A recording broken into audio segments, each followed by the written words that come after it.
Hello and welcome to the second video for the Black Octopus Evolving Textures pack. Okay, so in the last video we looked at how we would use some of the sounds just as a gentle texture to lay behind your audio that you've already created. In this video, slightly different, we're going to look at using the textures as one of your main melodic elements. Okay, so the first thing we're going to do is find one of the textures. One of my favourites, my personal ones, is Haunting number 2. So we're going to drag that on to an audio channel here.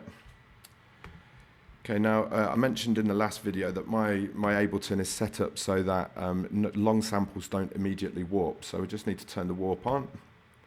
We know that each of the samples is already set to 120 beats per minute. And just for safety, if we want to start changing the tempo later on, we'll switch this to Complex Pro. Just gives us a little bit more movement if we need it.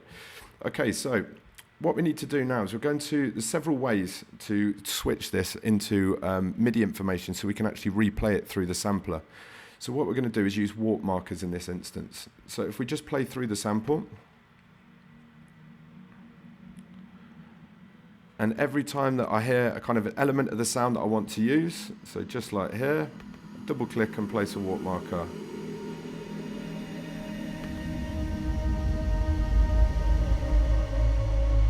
Get that big bass rumble.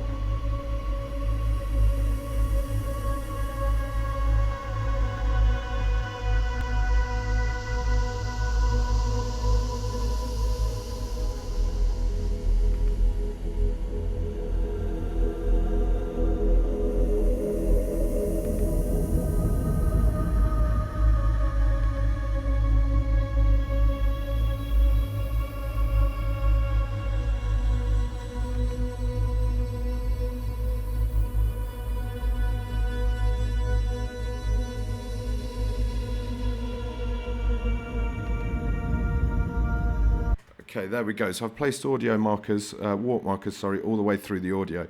I don't have to be too exact because we can actually go in and adapt these as we please later on once it's into the sampler. Okay, so now we've got this, we need to just right click onto our cell here. So right click on the clip. And these are the options here where we convert audio to MIDI. Now these convert harmony, convert melody, convert drums to MIDI. They actually give you MIDI information back. What we need to do is we need to slice this so that within a drum rack, it actually places within each of the cells of the drum rack an individual part of the sound. So if we just click this here, give the computer a little minute. Okay, and these are our options. So if we click on here, these are the different options that we have. So we've got the transient, so the actual kind of beat parts of the track, or we have different times here. So a bar, half note, quarter note, eighth note, etc.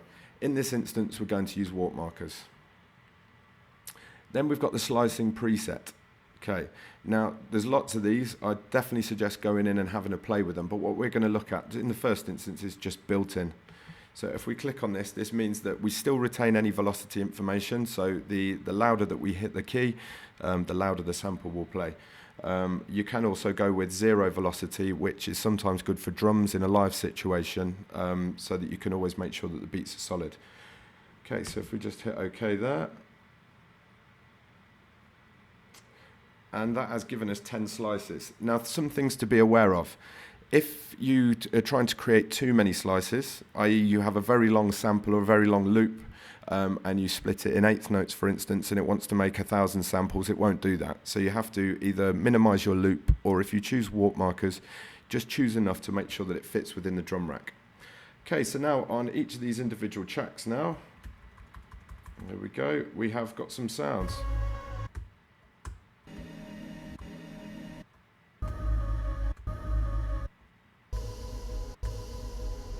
So these now can actually become melodic elements.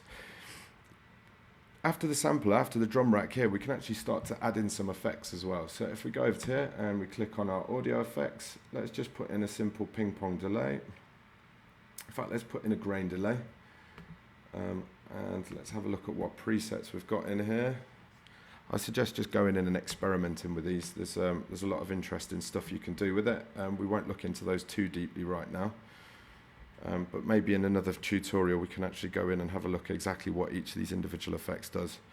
Okay, so first of all we need to just make sure that our dry and wet mix is correct. Okay, let's see what we've got.